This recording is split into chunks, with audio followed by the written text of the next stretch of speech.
Hello student, welcome to my channel. Student, आज मैं जो टॉपिक करने जा रहा हूं वो है electric field due to infinite charge wire. ठीक है, देखो ओके, टॉपिक के लास्ट में मैं इसका ग्राफ भी बनवाऊंगा, जो एक्सप्रेशन आएगा। देखो, सबसे पहली बात ना, तुम्हें ये पता होना चाहिए what is the difference between wire and cylinder. तो वायर और सिलेंडर में क्या डिफरेंस है? देखो, वायर और सिलेंडर में एक बेसिक डिफरेंस ये है ना कि वायर जो होता है उसका डाया जो होता है बहुत कम होता है। जैसे ये मार्कर है, ठीक है, मार्कर है, तो इसका डाया क्या है? इसके लेंथ के कंपेरेटिवली इसका डाया नेग्लिजिबल नहीं है, तो इसको हम लोग सिलेंडर में काउंट करते हैं। और तुम क्या करो, रिफिल ले लो, पेन का क्या ले लो, रिफिल ले लो। ठीक है, जब पेन का रिफिल लोगे तो एक बात बताओ, रिफिल का जो डाया होता है वो बहुत कम होता है as compare to its length. Refill का वायर लोगे तो उसका जो डाया होता है वो बहुत कम होता है। डाया किसका? क्रॉस सेक्शनल एरिया का मैं डाया की बात कर रहा हूँ, वो क्या होता है? बहुत कम as compare to its length. तो उसको नेग्लिजिबल मान सकते हो, उसको डायमीटर को। तो जब डायमीटर लेंथ के कंपेरेटिवली नेग्लिजिबल हो तो उसको हम लोग वायर ट्रीट करते हैं। अगर डाया लेंथ के कंपेरेटिवली नेग्लिजिबल ना हो तो उसको हम लोग सिलेंडर बोलते हैं। ठीक है, क्लियर है?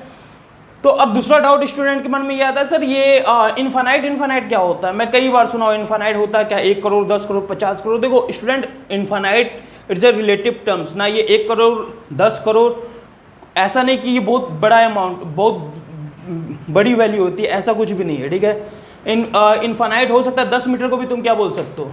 Infinite, because it's a relative terms. मैं प्रूव करता हूँ कि 10 मीटर भी इनफाइनाइट हो सकता है और 50 मीटर फाइनाइट हो सकता है। 1 लाख क्या हो फाइनाइट पे और 10 क्या हो इनफाइनाइट। क्या बात कर रहे हो सर, आप गलत बोल रहे हो? नहीं, गलत मैं नहीं बोल रहा हूँ, मैं इसे प्रूव करवाता हूँ। देखो क्या है, समझो पहले।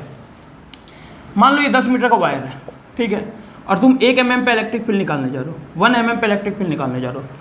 क्लियर है? ठीक है, मान लो 100 मीटर का, और 1 mm पे क्या निकालने जा रहे हो? इलेक्ट्रिक फील्ड निकालने जा रहे हो।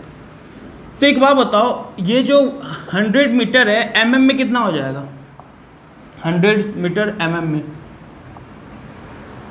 100 को 1 मीटर में कितने mm? 1000। तो 100 को 1000 से मल्टीप्लाई कर दिए तो बताओ कितना आ गया? 1 लाख आ गया ना। यहाँ कितना आ गया? 1 लाख आ गया। ठीक ना? तो एक बात बताओ, ये जो डिस्टेंस है, ये डिस्टेंस 1 mm के सामने ये जो डिस्टेंस है वो क्या है? 1 लाख। तो 1 mm और यहाँ 1 लाख mm, ये वायर का डिस्टेंस क्या? 1 लाख mm। तो बताओ ये जो वायर है ये क्या है? इनफाइनाइट है इसके सामने। क्यों? क्योंकि अगर तुम्हारे पास मान लो एक पॉकेट में 1 लाख रुपया है, दूसरे पॉकेट में 1 रुपया है, तुमसे कोई पूछेगा बता तुम्हारे पास कितना रुपया है, क्या तुम बोलोगे? 1 लाख 1 रुपया? नहीं बोलोगे ना, क्योंकि 1 लाख के सामने 1 रुपया क्या है? बहुत छोटा। तो हम लोग 1 लाख को 1 रुपया के सामने इनफाइनाइट मान सकते हैं। तो इसलिए इस समय 100 मीटर 1 mm के सामने क्या है? इनफाइनाइट। समझ में? इसको हम लोग इनफाइनाइट बोलते हैं जब एक टर्म्स के कंपेयर में दूसरे टर्म्स को बहुत बड़ा माना जाए। ठीक है, ये पहले टर्म्स को नेग्लिजिबल माना जाए दूसरे टर्म्स के दूसरे टर्म के रिस्पेक्ट में, तो इसको हम लोग क्या बोलते हैं? इनफाइनाइट। मतलब ये इनफाइनाइट है इसके सामने। क्लियर है? अब अगर देखो 100 मीटर है और तुम निकालने जा रहे हो कितने पे? मान लो 10 मीटर पे। तो एक बात बताओ, 100 मीटर का वायर है और तुम 10 मीटर पर निकालने जा रहे हो, तो क्या 10 मीटर जो है 100 मीटर के सामने नेग्लिजिबल है क्या? तुम्हारे पॉकेट में एक तरफ 100 रुपीज़ है, एक पॉकेट में 10 रुपीज़ है, तुम कितना रुपीज़ बोलोगे तुम्हारे पास है? 110 बोलोगे ना, क्योंकि 10 को नेग्लिजिबल नहीं मान सकते। किसके सामने? 100 के सामने। तो इसलिए ये क्या है? अब इनफाइनाइट नहीं। सोचो यही वायर अब इनफाइनाइट था, अभी इनफाइनाइट नहीं। It's a relative term. Infinite is a relative terms. बात समझ में आया? तो इनफाइनाइट पॉइंट के रिस्पेक्ट में बोला जाता है इनफाइनाइट है या नहीं है। क्लियर है? ठीक है, अब देखो इससे पहले भी मैं electric field due to infinite wire करवाया हुआ हूँ तुम लोग को, ध्यान देना। तो मैं डिस्क्रिप्शन में एक लिंक भेज दूंगा, लिंक है तो उसमें तुम देख सकते हो। इससे पहले मैं जो करवाया हुआ था ना वो कूलम्ब्स लॉ की हेल्प से करवाया था, और आज गॉस थ्योरम की हेल्प से करवाऊंगा। लेकिन एक बात याद रखना, जो कूलम्ब्स लॉ से मैं करवाया था उसमें बस इनफाइनाइट का नहीं करवाया था, फाइनाइट का भी करवाया था। बस इनफाइनाइट का नहीं करवाया था, फाइनाइट का भी करवाया था, जो कि कॉम्पिटिटिव एग्जाम में पूछा जाता है। तो वो बहुत इंपॉर्टेंट है फाइनाइट का। ठीक है, तो उसमें मैं दोनों करवाया हुआ। तो तुम अगर नहीं देखो पहले वीडियो तो डिस्क्रिप्शन में जाना, वो वीडियो तुम्हें मिल जाएगा। कॉम्पिटिटिव पॉइंट ऑफ व्यू से बहुत इंपॉर्टेंट टॉपिक है वो। वहाँ पे मैं फाइनाइट और इनफाइनाइट दोनों करवाया हूँ with the help of coulomb force. ठीक है, ओके, ठीक है, ये हो गया। अब ध्यान देना, बुक में या कई टीचर ये बोलते हैं कि देखो क्या है, अगर ये वायर है तो इससे इलेक्ट्रिक फील्ड जो है ना परपेंडिकुलर निकलेगा, इससे इलेक्ट्रिक फील्ड क्या निकलेगा, परपेंडिकुलर निकलता है, यही बताया जाता है स्टूडेंट को। परपेंडिकुलर का मतलब समझते हो, जैसे ये है इधर इधर इसके इधर इधर, मतलब इसके परपेंडिकुलर, इस लेंथ के परपेंडिकुलर, ठीक है, निकलेगा इलेक्ट्रिक फील्ड, ये बोला जाता है किसी भी चार्ज से। देखो ये ना एग्जैक्टली सही नहीं है, क्या बात करते हो, हाँ ये एग्जैक्टली सही नहीं है, मैं बताता हूँ कैसे। देखो ये चीज़ मैं प्रूव भी करवाया हुआ हूँ, फिर से कहाँ जाना होगा, उसी वीडियो में जाना, उसमें मैं प्रूव करवाया हूँ कि वाई में भी इलेक्ट्रिक, इसका इलेक्ट्रिक फील्ड वाई में भी होता है और एक्स में भी होता है। तो यहाँ पे हम लोग क्यों है ना बस इस डायरेक्शन को मानते हैं, इन्फानाइट में क्यों ऐसा करते हैं, तो सुनो ध्यान से। मान लो ये चार्ज वायर है,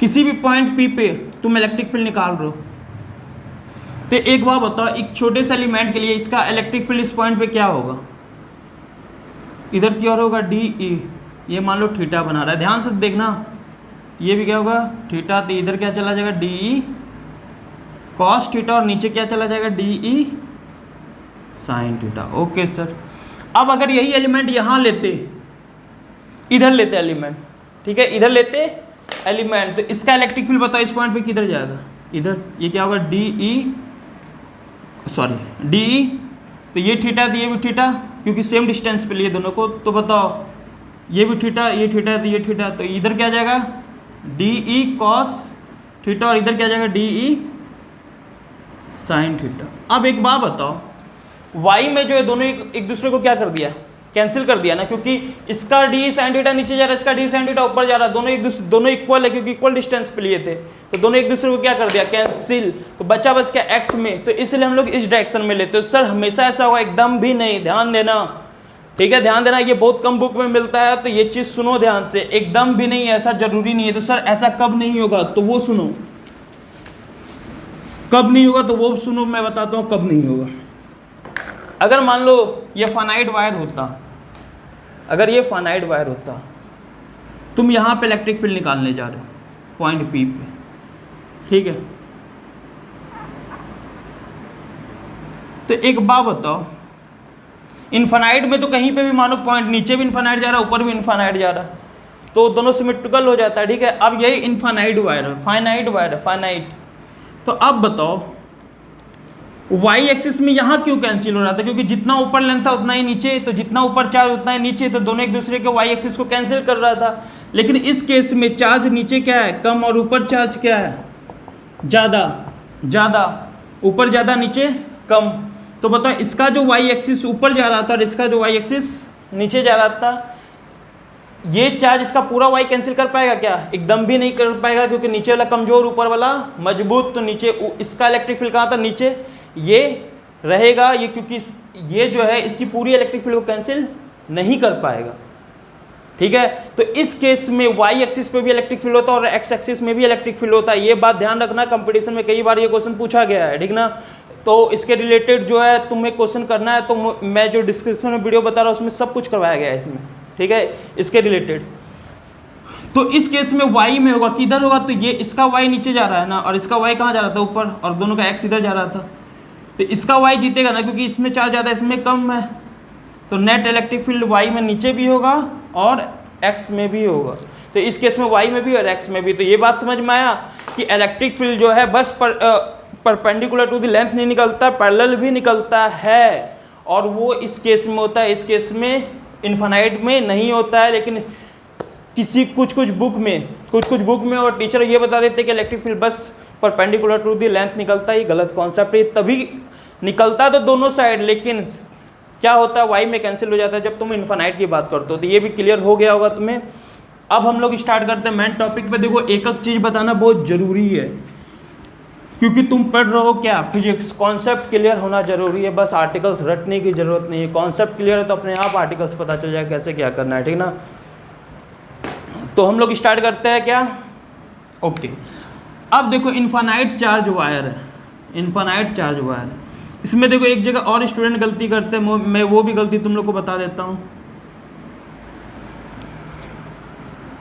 देखो दो तरीके से आप देखो, सबसे पहली बात तो बताओ, इनफाइनाइट चार्ज वायर है, ठीक है, इसके लिए सबसे बेस्ट गॉसियन सरफेस क्या होगा? सबसे बेस्ट गॉसियन सरफेस क्या होगा जो कि इसको सिमेट्रिकली घेर दे?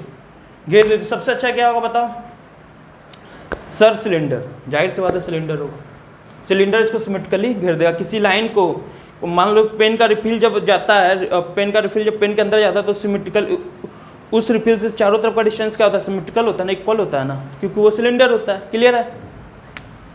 तो देखो आप जब तुम घेरते हो ना गॉसियन सरफेस, क्या लोगे? सिलेंडर, ठीक है। अब जब तुम घेरते हो ना तो देखो रियल में डायग्राम ऐसा बनना चाहिए। देखो स्टूडेंट गलती कहाँ करते हैं मैं बताता हूँ। रियल में डायग्राम ऐसा बनना चाहिए। कुछ स्टूडेंट गलती क्या करते हैं, ध्यान देना, वो डायग्राम ऐसा बना देते हैं। ये गलती मत करना, टेक्निकली ये गलत है। अरे ये ऐसे ये कॉन्सेप्ट, रुको ध्यान देना, एक मिनट रुको, इसकी बात मैं नहीं कर रहा हूँ। ये दोनों सिलेंडर ही है, वो सिलेंडर ही है, ठीक है, ऐसा बना देते हैं। सर दोनों में अंतर क्या है? ध्यान से देखो, एक अंतर है, ये पूरे चार्ज को घेर रहा है, पूरे वायर को, और ये पूरे वायर को नहीं घेर रहा है। सर क्या मतलब हुआ इसका? मतलब बहुत बड़ा है। देखो क्या ये इनफाइनाइट चार्ज है ना, ये क्या है? इनफाइनाइट वायर है। वायर क्या है? इनफाइनाइट। तो पूरे इनफाइनाइट वायर का, अब इनफाइनाइट में वैल्यू तुमको बता चुके हैं कैसे रिलेटिव टर्म्स है। तो देखो तुम पूरे वायर को तुम घेर नहीं सकते गॉसियन सरफेस, क्योंकि ये इनफाइनाइट है, पूरे को कैसे घेर दोगे? ठीक है, क्लियर है? इनफाइनाइट में 10 मीटर भी हो सकता है, तो 1 करोड़ मीटर भी तो हो सकता है, 10 करोड़ मीटर भी हो सकता है, 5 मीटर भी हो सकता है, कुछ भी हो सकता है ना। तो अगर मान लो 1 करोड़ मीटर का वायर है तो तुम पूरे में गॉसियन सरफेस लगा सकते हो क्या? नहीं लगा सकते ना। तो पूरे में नहीं लगा सकते, तो ये टेक्निकली गलत हो जाता है। तो फिर क्या करें सर?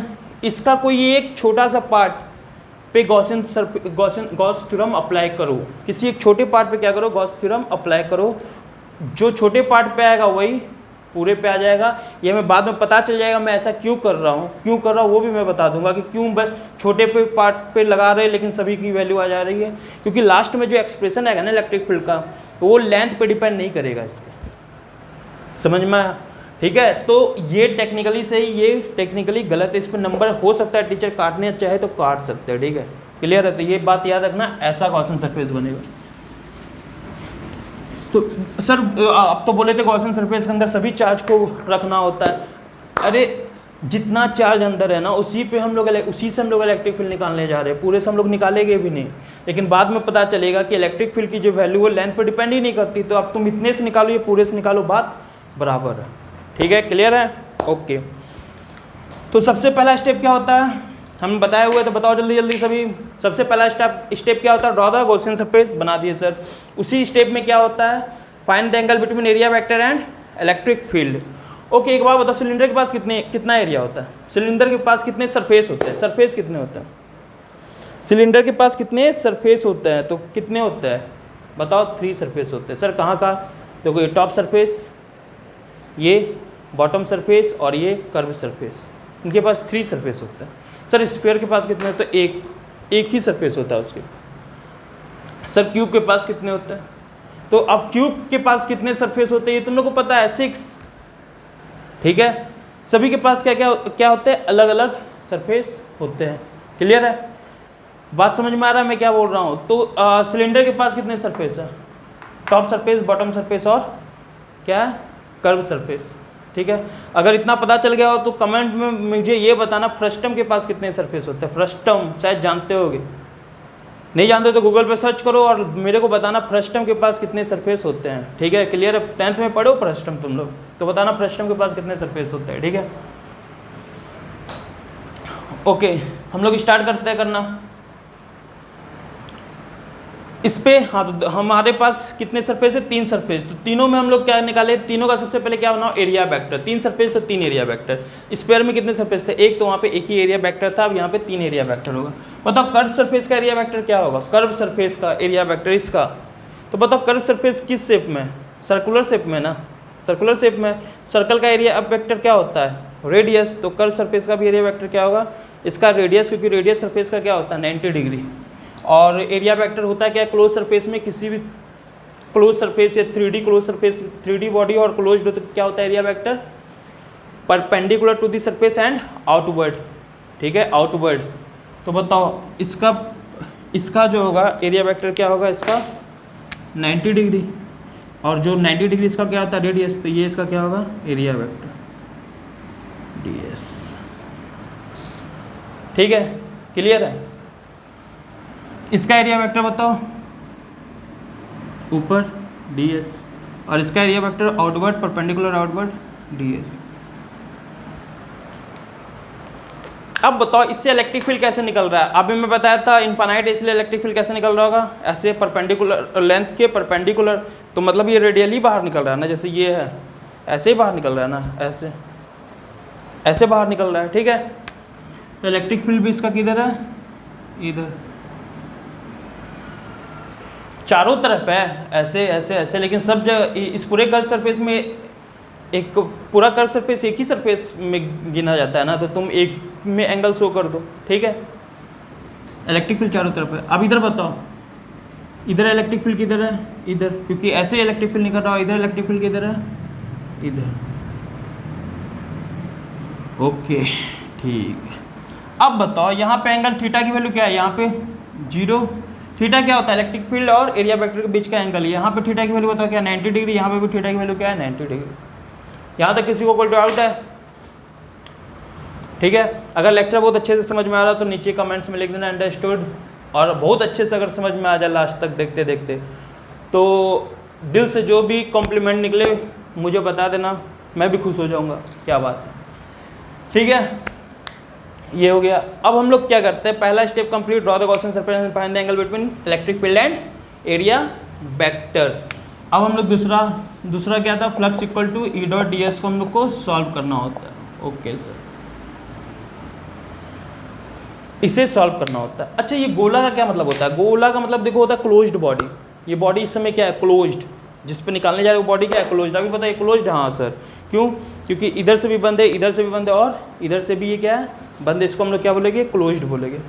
जैसे देखो ये अभी क्या है, क्लोज्ड, ये क्या है, क्लोज्ड। ठीक है, तो इस पे अगर इस पूरे का निकालना है फ्लक्स, पूरे का क्लोज बॉडी का, तो यहाँ पे गोला लगा देते हैं। गोला का मतलब क्लोज। जब तुम गोला लगा देते हो तो लिमिट लिखने की जरूरत नहीं होती है। ओके, फ्लक्स इक्वल टू क्या हो गया। अब देखो इस पे कितने सरफेस है, 3 सरफेस है ना, तो तीनों का अलग अलग लिखो। E dot D S curve surface, C S का मतलब curve surface, plus E dot D S, यहाँ पे क्या लिखेंगे, top surface, plus E dot D S, जगह नहीं बच रहा ना, और इसको क्या लिखेगा, बॉटम सरफेस। सर गोला कहाँ चला गया, गोला तो हटा दिए। देखो यहाँ पे स्टूडेंट गलती करते हैं, नंबर यहाँ पे भी कर सकता है। देखो तुम्हारा आधा आधा नंबर भी बहुत इंपॉर्टेंट है। अगर तुम 90% से ऊपर नंबर चाहते हो तो आधा आधा नंबर भी बहुत इंपॉर्टेंट होता है। यहाँ पे गोला क्यों नहीं है, बता सकते हो कोई? अगर कोई मेरे बिना बताए बता रहे हो तो कमेंट में लिख देना क्यों गोला नहीं है। यहाँ पे मेरे बताने के बाद फिर कमेंट में लिखने की जरूरत नहीं है क्यों गोला नहीं है। ठीक है, अगर मेरे बिना बताए भी तुम लोग को अगर पता चल गया तो कमेंट में लिखो। ओके, मैं बताता हूँ गोला यहाँ क्यों नहीं है। देखो अब जो है ना, तुम तीनों सरफेस को अलग अलग कर दिए ना, टॉप सरफेस का अलग निकाल रहे हो,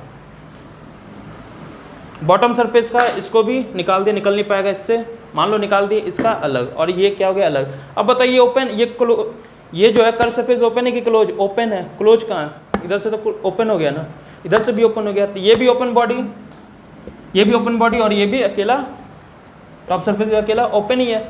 ठीक है, तीनों क्या है, ओपन बॉडी। जब भी ओपन बॉडी होता है तो फिर गोला तुम नहीं लगा सकते। समझ में आया? तो सर लिमिट, तो लिमिट क्या हम यहाँ पे लिख देना, सी एस, टी एस और बी एस, मतलब बॉटम सरफेस पूरा, यहाँ पे टोटल सरफेस पूरा, यहाँ कर्व सरफेस पूरा। ठीक है, क्लियर है? तो यहाँ पे एरर, यहाँ पे गलती करने का चांस है, तो इसलिए याद रखना कहाँ गोला लगाया जाता है और कहाँ गोला नहीं लगाया जाता, ये याद रखना जरूरी है। ओके, आगे हम लोग बढ़े। ओके सर, आगे बढ़िए। अब देखो सभी को डॉट प्रोडक्ट हटाओगे तो क्या हो जाएगा, C S E D S cos theta plus E D S cos theta, और यहाँ पे plus E D S cos theta. देखो जब कॉस थीटा लगा देते हो ना तो फिर वेक्टर साइन नहीं होता। वेक्टर साइन तभी तक होता है जब तक कॉस थीटा लिखते हो नहीं डॉट की जगह, उसके बाद वेक्टर साइन नहीं होता। यहाँ पे भी गलती हो सकता है तो यहाँ देख लेना। ओके, अब बताओ कट सरफेस में एंगल कितना है 0 और बाकी दोनों में कितना है 90 डिग्री। तो cos 90 क्या हो गया 0, तो इन दोनों को हटा दो ना। cos 90 क्या हो गया 0, cos 90 0, इधर भी cos 90 0, तो ये दोनों को हटा दो तो बस बचा क्या फ्लक्स इक्वल टू। वाह वाह सर, बहुत छोटा हो गया इक्वेशन तो सही में। ठीक है, क्लियर है। तो फ्लक्स इक्वल टू क्या आ गया ई डी एस। बचपन में कोई भी न्यूमेरिकल या ड्राइवेशन करने में मजा कब आता था पता है, जब सभी चीज़ कटना स्टार्ट हो जाता था।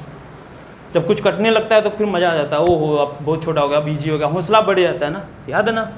मेरे साथ भी ऐसा होता था। फ्लक्स इक्वल टू क्या होगा ए डी एस, नीचे क्या आ गया कर्व सरफेस। ओके, अब ध्यान देना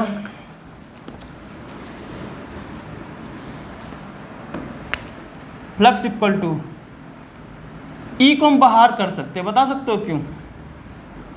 कोई बता सकते हो क्यों?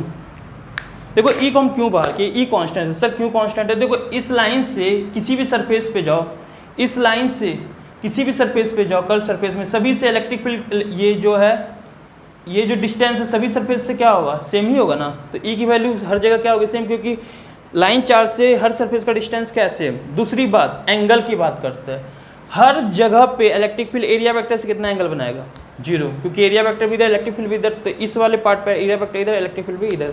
हर जगह इलेक्ट्रिक फील्ड और एरिया वेक्टर में क्या होगा 0 एंगल, और इलेक्ट्रिक फील्ड की वैल्यू मैग्नीट्यूड हर जगह क्या है कांस्टेंट है। ठीक है, तो हम इसलिए इलेक्ट्रिक फील्ड कांस्टेंट है, इसको हम लोग बाहर लिख सकते हैं। तो फ्लक्स इक्वल टू क्या आ गया ई डी एस। डी एस का मतलब अब मेरे को इसका एरिया निकालना, पता किसका एरिया निकालना है, गॉसियन सरफेस का। गॉसियन सरफेस यहाँ बनाया क्या था सिलेंडर, गॉसियन सरफेस बनाया क्या था यहाँ पे सिलेंडर। एक चीज देखो अभी यहाँ पे गॉसियन सरफेस क्या बनाए थे सिलेंडर। देखो गॉसियन सरफेस जब बनाते हो ना तो वहाँ पे थोड़ा सा इसके बारे में इंफॉर्मेशन दे दो। Draw cylindrical Gaussian surface of length L and radius R, और ये जो तुम्हारा ये लिनियर इन्फानाइट वायर था उसमें एक पैरामीटर्स बता दिया करो जो इसका वो है, क्या बोलते हैं लाइन चार्ज डेंसिटी, वो लैम्डा है। क्या इसको बोलते हैं लिनियर चार्ज डेंसिटी भी बोलते हैं, लाइन चार्ज डेंसिटी भी बोलते हैं। चार्ज डेंसिटी, लाइन चार्ज बोलो ये लिनियर चार्ज डेंसिटी बोलो, तो वो क्या है लैम्डा। ठीक है, ये मेंशन कर देना शुरुआत में। ओके सर, अब मेरे को क्या निकालना है ई कर्व सरफेस का एरिया। सर कर्व सरफेस का एरिया, अब बताओ कर्व सरफेस का छोटा छोटा एरिया मिला दोगे DS DS DS DS DS पूरे का। अगर डीएस को अगर इंटीग्रेशन का मतलब क्या होता है जोड़ना, किसको जोड़ोगे एरिया के एलिमेंट को। एरिया के एलिमेंट को अगर किसके एरिया के एलिमेंट को कर्व सरफेस के एरिया के एलिमेंट को अगर जोड़ोगे, कर्व सरफेस एरिया के एलिमेंट को जोड़ोगे तो क्या बन जाएगा पूरा एरिया। पूरा एरिया मतलब पूरा कर्व सरफेस का एरिया, समझ में। इंटीग्रेशन का मतलब जोड़ना होता है। तो बताओ पूरा कर्व सरफेस का एरिया कितना होता है 2 पाई आर एल होगा, 2 पाई आर एल। यही पढ़ो ना कर्व सरफेस का एरिया 2 पाई आर एल। तो ये फ्लक्स इक्वल टू क्या आ गया ई 2 पाई आर एल। ये क्या बन गया तुम्हारा फर्स्ट इक्वेशन। ठीक है, ये हम लोग मैथमेटिकली क्या निकाले फ्लक्स निकाले। कितना स्टेप कंप्लीट हो गया, पहला draw the Gaussian surface and find the angle between area vector and electric field खत्म। दूसरा सॉल्व द इंटीग्रल, वो भी हम लोग कर लिया। अब थर्ड क्या था find the total charge inside the Gaussian surface, inside the Gaussian surface. अब हम लोग थर्ड स्टेप कर रहे हैं total charge, total charge inside the Gaussian surface लिख लेना। तो बताओ गॉसियन सरफेस के अंदर कितने चार्ज हैं। हम लोग जिसको इनक्लोज किए गॉसियन सरफेस से बस उसका चार्ज निकालना।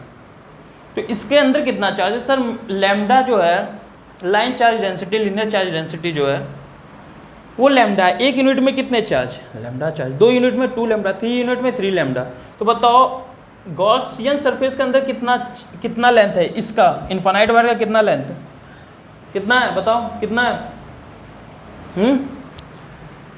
एल लेंथ है ना, एल लेंथ है इनफाइनाइट वायर का, एल लेंथ है ना गॉसियन सरफेस के अंदर, क्योंकि जितना गॉसियन सरफेस का लेंथ होगा उतना ही उसका होगा, एल लेंथ है। तो इसके अंदर चार्ज कितना होगा 1 यूनिट में लैम्डा, तो एल में एल लैम्डा, तो कितना होगा लैम्डा एल। ये आ गया टोटल चार्ज हमें आ गया। अब हम लोग को क्या निकालना है, थर्ड स्टेप कंप्लीट। अब apply Gauss theorem, apply Gauss theorem.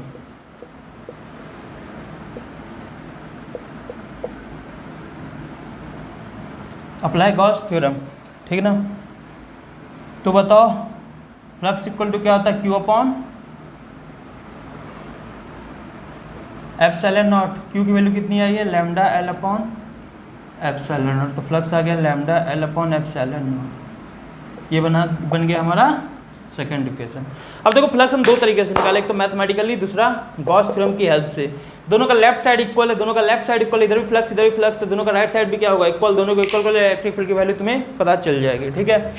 तो हम दोनों को इक्वल कर देते हैं, दोनों को हम लोग क्या कर देते हैं, इक्वल।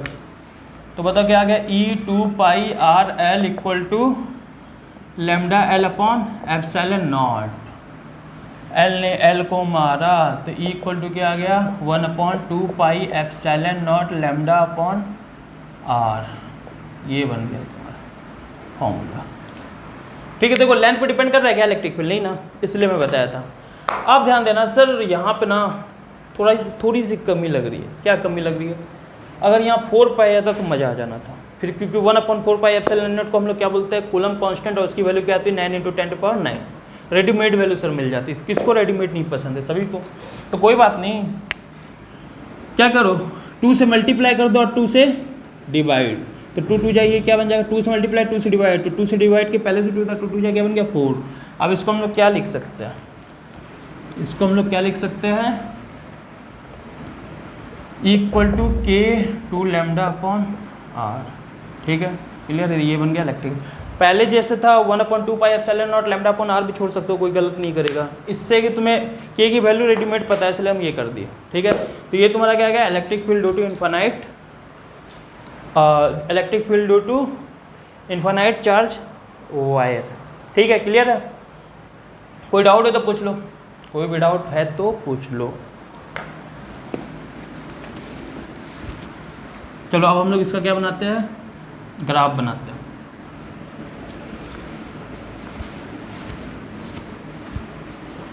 देखो ग्राफ जो बनेगा वो कैसा बनेगा, इलेक्ट्रिक फील्ड और ये आर। तो E जो है इन्वर्सली प्रोपोर्शनल टू क्या है, आर। क्यों, क्योंकि बाकी सभी क्या है constant, K constant, 2 constant, lambda constant.